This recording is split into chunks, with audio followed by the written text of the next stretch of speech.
Hey guys, this is Bharadwaj with Phone Arena, and you're watching the video review of the Cellcon A119 Signature HD, Cellcon's latest entry to the mid-range market with a HD 720p screen. The phone has curved corners and the build quality is great. With metal on the sides proving to be really solid, it is much better than its competitors in the similar price range. The matte plastic backs add to the overall build quality too. It has a 5-inch display with 1280 by 720 pixel resolution with a pixel density of 293 pixels per inch. The HD display looks bright and crisp with adequate viewing angles. One of the better displays in the mid-range market we have seen recently. There is a 3 megapixel camera at the top next to the earpiece, which is surprisingly decent. There are the proximity and ambient light sensors on the other side. Below the display are the capacitive Android shortcuts for menu, home and back. These buttons offer haptic feedback when pressed. The micro USB slot, power button and the 3.5mm audio jack are crammed on the top. Unlike most of the 5-inch phones that have a power button on the side, this has it on the top, which makes it hard to unlock the phone single-handedly. On the left side of the phone is the volume rocker, which leaves the right side really empty. Over at the bottom is a tiny microphone for voice calls.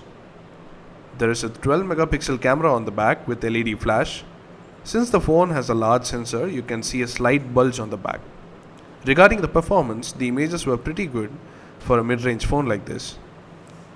The camera UI is completely stock, which is a good thing, and has quite an amount of options to fiddle with.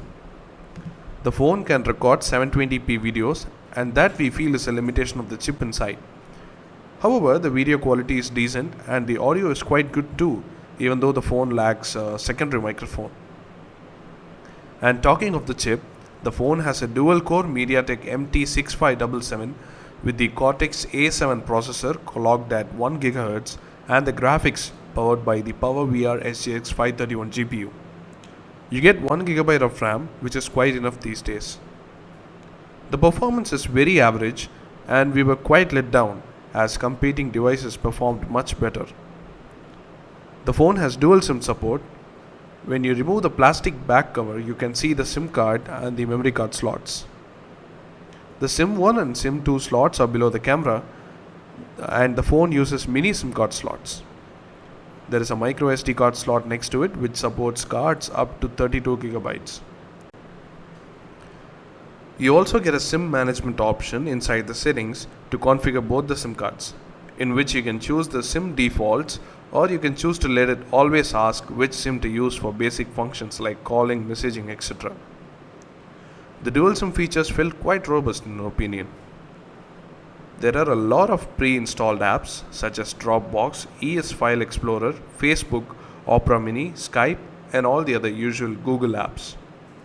The music player is simple and can play various audio formats, while the FM radio, which comes with recording, doesn't have the RDS feature.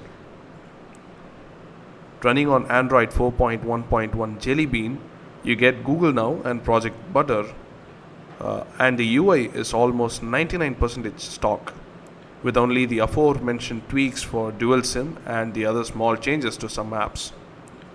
Additionally, there is a scheduled power on and off feature in the settings to turn the phone on or off based on a particular time or day. There is also a gimmicky Media 3D app, a 3D landscape photo and video viewer, which also displays weather. Regarding the internal memory, you get only 1.4 GB of user memory out of the box. But thankfully, it has a micro SD card slot to expand the storage up to 32 GB. The 2100 mAh battery offers average battery life, which lasts a day with both the SIM cards on use. Overall, we feel that the Cellcon A119 Signature HD lags mainly in performance, which could have been better. Otherwise, it's pretty good. At a price tag of about Rs 13,500, if you want a dual SIM Android smartphone with a HD display and can compromise on the performance for a decent camera and good build quality, go for it. Listed here are the pros and cons of the device. For the complete review, check the link below. Hit the like button if you like this video and subscribe to our channel for more videos like these. Thanks for watching.